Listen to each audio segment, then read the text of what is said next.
Your turn. Yeah, thank you very much, Susie. Very nice introduction. Yes, we have been knowing each other since a very long time, and then again, let's move on with the topic. So, as Susie mentioned, I'm Andrea Provaglio. Um, I work independently as a freelance consultant, agile enterprise coach, whatever that means. So usually, as Susie mentioned, usually I like to give talks that are kind of a more general, deep topics, more inspirational, and I hope you'll find some inspiration in this topic as in this subject as well. But this time I did something that I don't usually do. I decided to talk about something that I learned specifically from one client, because this client is very smart and they gave me a lot to think about. So I'd like to share some insight with you, and hopefully it will help you as well. So the title of the talk, so this is me, that's what I do. And the title of this talk is Lean is from Mars and Agile is from Venus, or it could have been effectiveness and efficiency. It's kind of more or less the same thing from a certain perspective. I chose that title because it connects. It's basically a reference to a kind of a famous book about relationships between men and women, and basically the idea is that they come from two different worlds. So they want to get along together, but they come from different worlds, so they have slightly different languages, slightly different cultures and expectations, so they misunderstand each other, even though they want to get along well together. And so understanding each other's point of view and each other's culture is actually a very good way to create a better synergy between these two worlds, which in our case will be lean on one side and agile on the other side. Now, the other thing I want to mention is in no way I'm going to this is not like a religious battle. I'm not going to favor lean over agile or vice versa. That's not the point. I've learned that they can coexist very, very well together. And that's what I want to share with you. And in fact, if you think about lean and agile, they have a lot in common. One thing that they have in common is that value is paramount, both in lean and in agile. Now, in lean, there's some very clear definition of some, the basics and the mechanics. Agile is more vague, aside from the manifesto, and also the manifesto is 20 years old. So I decided, when talking about Agile, to use Joshua Kierwiecki's modern Agile vision of what Agile is. So according to Joshua, we want to deliver value continuously, constantly. Safety must be a prerequisite at all levels. Financial safety, psychological safety, project safety, physical safety, everything. And you want to develop people and you want to experiment and learn very rapidly. If you look at lean, in lean as well, the voice of the customer is the most important thing. Everything we do, first of all, listening to the customer, asking ourselves, how can we deliver value to this customer in the best possible way? And how can we get better and better at delivering value to this customer? And if the customer changes his mind or her mind, well, we will adapt because we want to deliver value. So if you look at these from this perspective, they're not very, very much different. The other thing that they have in common is that they put people at the center, both in Agile and in Lean. People are everything we do and we work for. Okay. One thing that is different, however, and that's where the confusion arises, is that Lean was born in the 60s, in the years of mass industrial production. So production of physical, tangible, measurable things. And Agile was born in the 90s and then was written down in the manifesto 10 years later, but it's all about cognitive work. Because Agile, the cradle of Agile was information technology. And what we do with software is completely immaterial, is completely intangible, doesn't take up space or it doesn't have any mass or anything like that. So a lot of similarities and some tricky differences. That's my point. And I'd like to explore these differences with you so that you can get along better with lean and agile together. So the client I mentioned is an international company who's in the oil and gas industry. So it's interesting for, it was interesting for me because then again, as an agile coach, this client is developing not software products or services. They do something very, very, very physical in many different ways, and also something that is could be there could be safety issues related, some life critical devices, and so on and so on. So very interesting client, and they gave me a lot of food for thought, because they, not only these guys are very, very good at doing lean, and I will give you some example in a few seconds, but also they are extremely enlightened in the way they want to bring agile into their business agility. So business agility is when you make your entire organization adaptive so that you can thrive in a very volatile and unpredictable and constantly changing business environment. So very enlightened on why and how they want to do agile, and also very, very good at lean. So that's why I say I learned a lot from them. I don't want you to think, however, that this talk is only for you if you work in the oil and gas industry, because the way I like to put it is that we are all children of the Industrial Revolution, meaning that we are all born and raised breathing the air of the Industrial Revolution, and we have been breathing this air in our society for at least 150 years. So the Industrial Revolution mindset permeates many different aspects of our society and also the way we do business. Take, for instance, our educational systems. You could, from a certain perspective, you could look at our educational systems as factories to mass produce educated people. And I say this in the best possible way, of course. But what I'm saying is that we took some practices like standardization or quality assurance, and we took these practices from the industrial world and we applied them into our universities and high schools and so on and so on and so on. The way we work, we treat people in organizations which are not longer, or they're not even an industrial organization, is still by calling people human resources most of the time, which is clearly an echo of the Industrial Revolution. And we are obsessed with measuring a number of things, even things that are very hard to measure. Even in finance, some things are more about statistics rather than measuring. Sometimes it's just sheer luck. And in general, the way we create our organizations is based on the image of the Industrial Revolution. So then again, please don't be confused by the fact that I'm going to talk about an oil and gas company. What I've learned, I think it's valuable for many other different industries as well. The things I'd like to explore more in detail with you are three aspects: performance management, creating value, and the kind of leadership culture that better works in certain context. Now, then again, as I mentioned, this company is very, very good at doing lean. They've been doing lean for 20 years. They have Japanese senseis coming monthly into the company, and you can read the rest of the slide by yourself. But I'll just mention one point on that slide, which is these guys spend 1 week per month in continuous improvement with 15 teams involved, which means that they invest about 3,000 man-hours per month, sometimes more, just on Kaizen, on continuous improvement. So very, very committed on lean and continuous improvement. They're very serious about that. And I'll show you other examples in which they are very serious about doing lean right.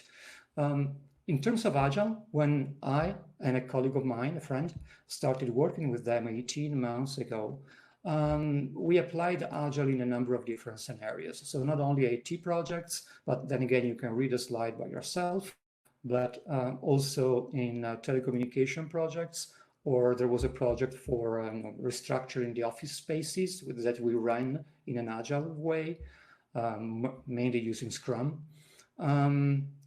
We also work with what they call the plant and process packages, which means it's their unit that creates entire systems, big complex systems to treat oil and gas. So we had the pleasure, the opportunity to work in an agile way in scenarios that honestly I had never tried before, and it went very well for us and for them. What we did at the very beginning is what we usually do. We just implemented the basic organizational practices for Agile. So we recommended that they created as stable as possible teams, because the thing is, this company has a very, very good problem to have. They are growing very rapidly. Very good problem to have, which means that, however, frequently people are engaged in more than one project at the same time. So their attention is fragmented. So we recommended to create as stable as possible teams to give them more focus. We implemented the usual feedback loops. So planning, reviews, retrospectives, daily meetings, and so on and so on and so on. Transparency, lots of transparency. We reduced team dependencies. We made teams more autonomous so that they could decide more easily without having to ask too much. And in general, just by doing this, we noticed an improvement of 3 times faster in the execution time of their projects, which is good. But we didn't want to stop there because we wanted to work on the culture. Now, when it comes to working on an organizational culture, one thing that I do as an organizational agile consultant is I usually notice what we call the artifacts in an organization. The artifacts are everything that you can observe of the way people work and people communicate, people talk, the processes and stuff like that. And the reason why we notice that is because usually they originate from the underlying culture. So we don't judge the artifacts, we don't judge the culture, but we try to notice these things. So what you see on the screen at the moment is a picture of a workstation. As you can see, there are a number of tools, screwdrivers and wrenches and stuff like that. The reason why this workstation is laid out this way is because they use one lean technique, which is called 5S, which is basically streamlining your workstation. You remove everything that is not necessary, you keep it clean, you standardize so that if you move from one workstation to another, it's very easy for the operator. So that's one thing that you will see everywhere in the company. They also do it for the office spaces. So what you see on the second picture is a cart, which is positioned. You see the blue tape on the floor. The cart is positioned exactly where it's supposed to go in the room, because they use 5S also for the space, not only for the workstation. And then they want to practice a lot 5S. So even sticky notes have their own place. They are divided by color, so they standardize, they clean up, same thing. Sometimes they go a little bit overboard. What you see here is a sign on the floor, which is telling where is the space for the IT people. And I'm pretty sure that IT people can find their space anyway, but it's an exercise for them. It's a way to reinforce this mindset of optimization for the sake of value delivery, which is the most important thing. But sometimes things can get tricky, like in this case. So what you see on this picture is a small picture, is a part of a desk. And on the desk, there is a picture of what the desk should look like to keep it nice and orderly and efficient. Now, I decided to use this example as to explain how sometimes this industrial mindset and the agile mindset can get confused. And so we don't communicate well. If you think about it, the person working at that desk is doing cognitive work. He's not using the wrenches and screwdrivers, so he's not doing any kind of work that you can observe and measure because it's physical work. He's doing cognitive work, which means that the actual work happens in the head of the person sitting there, and whatever happens in the head of this person is transferred just because we happen to have a mouse and a keyboard into the computer, which is where the work continues. But it's totally intangible and not visible. And the problem is when you try to apply this mindset of measuring and managing things that you can touch and see, and use the same way to manage and touch things and manage and measure things that you don't see or touch. Now this can lead to some very nasty situations, like this one. Of course, this company likes to measure everything. They use KPIs everywhere because they are very, very, very lean. If you don't measure something, you cannot manage it, correct? So they use KPIs.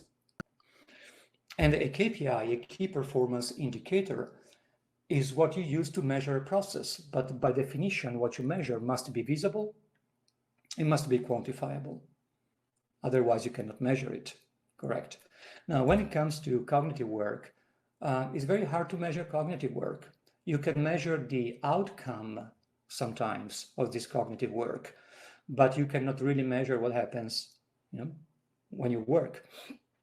Because people go after goals, objectives, aspirations, intents. They learn by trying, they learn by doing mistakes. They need to fail to get better and so then be more productive. And that's not so easy to measure.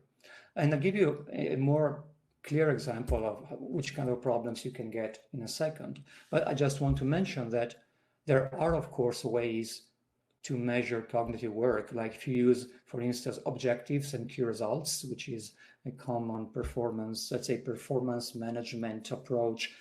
That's a better way to align goals, which are more qualitative, with actual activities that we do that can be quantitative. And this could be multi-layer, so there are ways. But just using KPIs alone, now that's a big problem. And I'll tell you a story about this. As I mentioned, I worked also with the people that deliver entire systems. These systems can be complicated and could be anything that could cost the client like 1 million euros or maybe more, 2, 3, 5 million euros. So big stuff, complicated stuff. Of course, being a lean company, these guys over the year have streamlined and standardized the process by which they put together and deliver these kind of systems. And there is the initial phase, which is what they call let's call it a kickoff, okay? Which is when you put together all the most important, most relevant documentation that is required to start procurement or to start doing some tests or involve engineering and so on, so on, so on. Now, somebody decided that the right time to perform this kind of initial activity on the project is 1 week. And what's worse is that people are measured on whether or not they complete their work within 1 week. If they go over that, then the indicator becomes red. If they take less, then the indicator stays green. And guess what?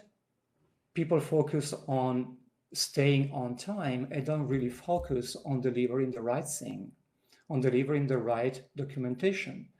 Because you can, I'm sorry, I was distracted by what's on the slide itself. Yes, as I was saying, yes, you can invite people to work on the right thing if you give them some kind of goal and aspiration. But if you measure just the work done, how much stuff they do in how long, so if you just measure the output and not the outcome, then, especially if that's connected also to something that is very visible in the organization, then you get the kind of behavior that is not really what you want.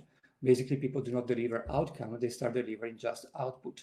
And I think that this misunderstanding between delivering output, which is showing that we're doing something, and delivering outcome, which is value generated for us and for our clients, this misunderstanding is very easy to happen if you come from an industrial mindset, or if you have absorbed an industrial mindset, even though you're not an industrial company. So this is something I'd like you to, if you find it interesting, maybe you want to think about it a little bit more. Another thing that we did was to change the way leadership works. And one thing that I've learned about leadership in a lean environment is that very, very frequently in lean, the manager is also the expert. Now, if I assume there is somebody out there behind this camera that that knows what complexity is. So you know that in a complicated domain where things are hard to manage, we need experts, but they are predictable. Having experts is very important. If you come from an industrial world, things are mainly complicated. So being an expert is a very important thing. What happens usually is that you get better and better and better at a specific thing, at a specific domain, and you get so good at that, you become an expert on that, so that you get promoted to a position where you can help other people to become good at that. Or you're in a position where you can help these people if they have a problem. In which case, very frequently in lean, you jump in just in time, which is, I think, something that they have replicated from production lines. If you think about it, a production line, until the production line runs smoothly, there's nothing we have to do. Just keep it running, right? Just routine. But if there is a problem, quality problem, supply problem, whatever, we might want to stop the production line and call for help. Now, in that case, the expert might jump in to help the solution, to find a solution. But then again, there's a kind of management which is just in time, which means, hey, call me if you need me. Otherwise, I'm delivering value in some other part of the system. Now, this is very consistent with an industrial world where you have clear goals and processes. In Agile, however, the goal is frequently not so clear, or let's say the goal might change unpredictably. And let's put it another way. The whole point of agility is to be able to adapt to volatile and unpredictable environments, and to adapt quickly, and still be able to deliver value in unpredictable and volatile environments. So that's the whole point of Agile, right? So the kind of leadership that we need in an environment where uncertainty and volatility is the norm is a kind of leadership that is not there just in case, but it's there primarily to create a safe environment in which people can confront volatility and uncertainty in the best possible way, psychologically and at the operational level as well. So the kind of leadership is more supportive, is more related to creating the right context and environment in which people can operate safely and deliver value in uncertainty. So be effective and also be efficient in an uncertain environment. It's a different style of leadership. Sorry, it's not a different style of leadership. We still do everything that we need to do as if we were in lean, and we also need to take uncertainty and volatility much more into consideration. So the things we are doing now with this client to help them move away, to help them evolve from their industrial mindset. So keep whatever they have because they're an industrial company, they need that, and they're very good at what they do, and they're getting better and better every day. So we want to leave that there. At the same time, we want to evolve other capabilities in the organization. So one thing, of course, is to introduce performance management systems which are more suited for people doing cognitive work in uncertain environments. So that's one thing we're doing. Let me put it in another way. We want people to feel that they are measured on what really matters, and not on some processes that per se do not guarantee that they reach the outcome they want. The other thing is we are working now with product owners. We're improving their product ownership skills. And then again, because they need to develop more and more the ability to manage risk in uncertainty and the ability to deliver value in volatile situations. And the last thing we're doing, as I mentioned, is we're working on introducing a different approach or a better approach to leadership that works better in agility. So if I had to wrap this up, which I think is the case since my time is almost finished, a few things I'd like to share with you is that just following rules and observances don't make you, your company, or your business agile. So what do I mean? You have heard this before, but I'm saying this from this perspective. If you come from an industrial mindset, whether or not you are in an industrial company, but if you come from an industrial mindset and you think that all you need to do well is to follow rules and the right process, well, that's not the case with Agile, because adaptability is much more important than predictability in Agile. And then again, you might be much more ingrained into the into the industrial mindset that you think, because as I mentioned, organizations have been breathing the industrial air for a very, very long time. And this industrial attitude might not be serving you well in the 21st century. So just check it out from time to time. And if you're able to understand better where Lean comes from and where Agile comes from, what they do have in common, and where they are different, then I'm sure you can achieve efficiency and effectiveness in whatever your business is. And I think I'm done. So I'd like to thank you very much for your time.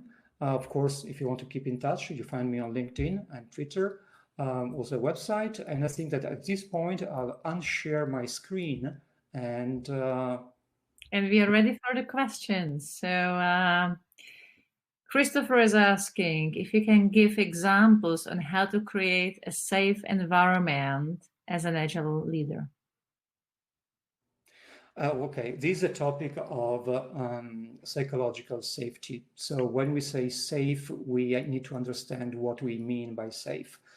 In general, we define psychological safety as a place where people they feel safe to be themselves, meaning to speak out their mind, to point out if there are problems, to have different opinions. And they don't feel threatened, or they don't feel that there could be repercussions if they open up and share what they want to share. So how do you create that? That's a very tricky question because it depends on where you are. But I would say that probably leading by example is the first thing to do if you are in a leadership position. So show them that you are the first one that shares openly, that you are not afraid, and actually invite contributions without judgment. That comes to my mind at the moment. Might not be the whole thing, but that comes to my mind. Cool. Then Garrett is asking, do you think there is then a place for a 5S in software development? Of course. The thing about Agile is that I come from information technology. Okay, I've been doing IT for a couple of decades before I decided to focus entirely on agility. And we have a number of practices for software developers that help you keep your code clean and neat and standardized and efficient and so on and so on and so on. Of course, it's much trickier because you are working with something that you cannot see and touch so easily as a screwdriver. But yes, definitely. The for instance, are a way to standardize solutions.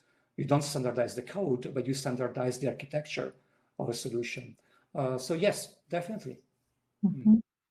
What was the biggest learning you did, or shift, maybe is a better phrase, you did in the past few years? You know, people develop, right? They become better leaders, maybe, or different persons. So, what was the biggest shift you did in your journey? My own journey? Your own, yeah. Oh, interesting. If you're willing to share, of course, right? No, but it's a very, very interesting question. So I don't want to just spit out an answer. Take your time. Yeah. So, okay. Well, I don't know. There are a couple of things that come to my mind. One thing is being non-judgmental, because I've seen a number of different organizations, and I've seen a situation which I liked and situation which I didn't like.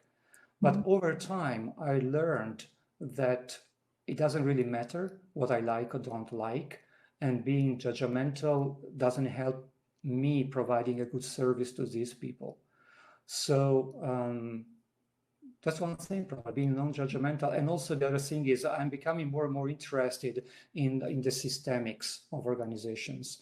I'm more and more looking at organizations as things that evolve and interact. And so, yeah, then again, that comes to my Thank you very much for sharing. Well, speaking of organizations, right? I think it was a previous talk where there were a couple of questions about those big corporations, you know, who have a very strict organizational structure and hierarchy. And there was this expression from someone. He said something like I forgot the expression, but it was like fake agile, just having those labels, but not the real mindset. So what would you recommend to those organizations from a system perspective, right? Okay. Yeah. Anyway, I think the definition was cosmetic agile, and it was set by Paolo. I was like trying to figure. Yeah. It's funny because I was talking with with a manager in one of such organizations just yesterday, and okay, what I've learned is that there are organizations, big or small, who are making so much money that they can afford to be inefficient. That's the reality. They can I agree afford. with you, but it's good to hear it from somebody else. Yeah, they don't care, not because they don't care, but because they don't have to care. They can afford to be inefficient. So I think that probably my answer would be, the usual saying that we have in Agile: change the organization or change the organization. I mean, if you can change something, try. If you cannot, move away, go somewhere else. It's very, very hard. Now, this organization I mentioned, the company I mentioned in my talk, they're fairly large. They are, they are in the thousands of people overall. And the reason why we're being effective in that situation is because the CEO is the major sponsor of introducing agility. And not only is the major sponsor, he understands agility in the same way that he understands very well lean. So we have this very strong pull from the top. And we have very good support from the bottom, because in that company, people are already autonomous to a good degree. So they are free to try and experiment and so on. So that's possible in that situation. But if you, and they're doing well, by the way, so they have money, but they want to use the money to get better in the same way that they use their time to run Kaizen weeks every month. But if you're in another organization who can afford not to change, well, maybe you want to change and go somewhere else. Yeah, that's a good advice always. Jean-Yves, I think that could be the good pronunciation, or at least good enough, is asking that he see hardware industry like automotive and aircraft moving to agile through SAFe. And it seems they are trying to use this framework to recover their former way of working. So what would be your recommendation for them to move to the real agile? He asked. Oh, gee, I would like my friend and colleague Paolo Samichelli be here, because he's very, very good in Agile for hardware. So you said safe, right, Susie? You said Yeah, they're trying to they're on do. the safe. And there is a follow-up question on that save from Nick Show. It says that, it's if you believe that safe is a good mixture of lean and agile, since they are using the lean agile everywhere. So those two are sort of interconnected. So maybe you want to answer that second one first. Oh, thanks. That's good to know. No, I think I'll go with the first one, the first question. So the way we are helping this company to be agile at the hardware level is doing everything that we have done in software development. Just let's say, let me give an example. Fast prototyping. Okay, fast prototyping is something that we do a lot in software development because it's so easy, so cheap to prototype. Well, now with 3D printing, you can fast prototype a number of things in the hardware domain as well. So we don't have to introduce SAFe to give them opportunity to fast prototype. These guys already have some techniques coming from Lean in which they do iterative prototyping for hardware stuff. One is called 3P. So usually they start with a small model, they validate the model with the users, and then they create a second model, larger, maybe in wood, something that is very easy, something malleable, something that you can change easily. And then they go through iterations, and until finally they decide, okay, that's the thing, we're going to industrialize this. And that's another example of iterations, which we also do in software development, and fast prototyping. Or if you need to develop a device which is made of different parts, defining the interfaces between the parts first allows you the freedom to change the implementation of different parts as long as the interface stays the same. So these are all techniques that we also apply in software development, and we don't need to use SAFe to bring them and use them in a hardware environment. So. Oh, that's an interesting way how to look at the hardware companies, right? That's so true. I turned the page somewhere else. I know you've been living and not only, you're from Italy, but you didn't live only in Italy, you live a lot abroad. So do you see differences in agility applied or in leadership style or anything like in different places where you live or where you have some connections?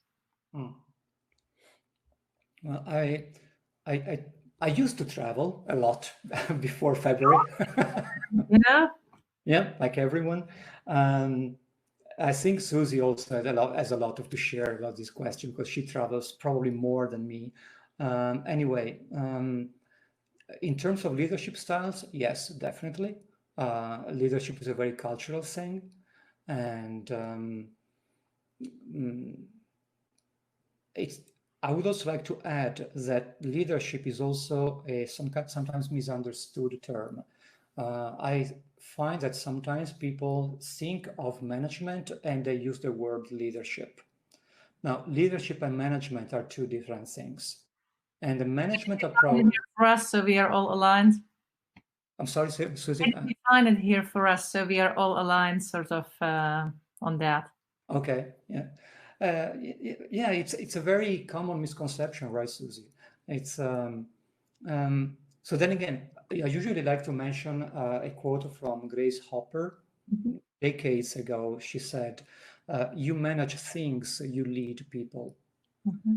So management is about taking care of stuff, taking care of infrastructures, contracts, money, safety. No, you take care of stuff as a manager. As a leader, that's a different story. You are a leader only because someone wants to follow you, not because they have to, because they want to follow you. So there is this kind of yin and yang thing between following and leading. One cannot exist without the other.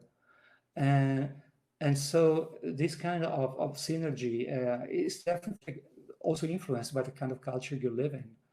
And so, I mean, we could talk forever about agile leadership, and I don't think we have much more time left. So 10 minutes, if I'm okay, good. So, Susie, you know how many questions there are, so I'll let you decide if you want to. Currently, I have my own questions until somebody else writes something. So I'm ready. you're ready, right? Okay, Yeah. good. Yep. So, what gives you the energy every day to stand up and go and teach or coach in the organizations? Mm-hmm. Well, I'm lucky because I'm doing the work that I love to do. So that's the kind of work that I chose for myself, and that's a good part of being, of finding energy in what I do. And what inspires me is when I see light bulbs going on in people's minds when they say, "Oh, now I get that. Oh, now we can do this differently." It's not because I told them to do, it's because they were able to do that just because I nudged them in a certain direction. Or so when I see organizations work better for themselves, for their people, and for the market, for the society, that gives me quite a lot of energy, actually. Mhm. So yeah, also the fact that I learn a lot, like in this case, like in this company. I have the opportunity and the pleasure to see a number of different scenarios, companies, people, problems, solutions.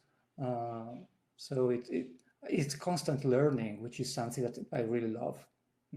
So, Yeah, I can see that.